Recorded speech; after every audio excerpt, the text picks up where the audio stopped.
Hi, this is Peter Kowalke from Kowalke Relationship Coaching.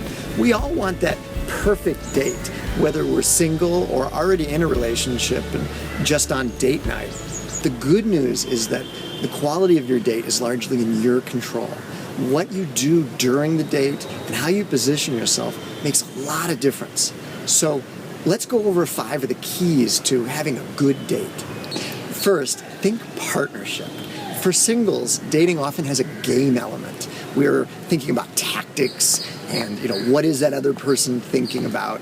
It's basically 2 people as 2, not 2 people coming together as 1.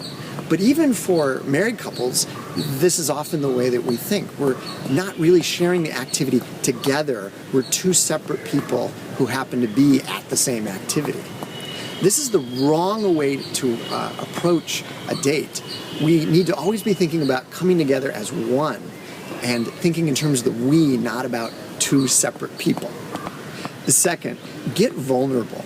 Love comes from connecting deeply with another person, and that can only happen when you're opening up to them so they can actually see you. So have a little courage and show a little vulnerability on your date. Give them the opportunity to connect deeply with you. And also, one of the benefits of connecting deeply is not only having them see you, but often your partner will also disarm and be more vulnerable themselves when you open up yourself and lead by example and by being vulnerable.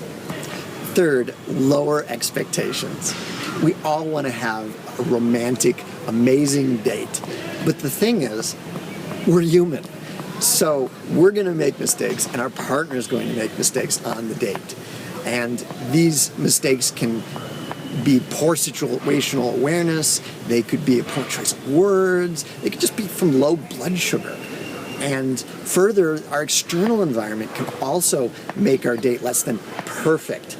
It could be rain, or the restaurant didn't have the reservations that we thought it had. There's any number of things that can make our expectations get in the way of a good date. So leave your expectations at the door and focus on what's really important, which is connecting with your partner.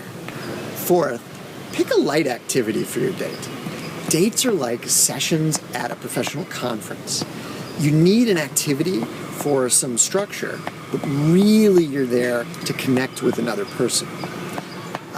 My friends at the Indian dating site Flow have this down pat. They structure activities that don't engage the singles too deeply. They're not movies where you're all watching something. They're not free form where you have nothing to do. They've got a little bit of structure, something to do, but at the same time, there's lots of opportunities to actually connect and talk with the other person.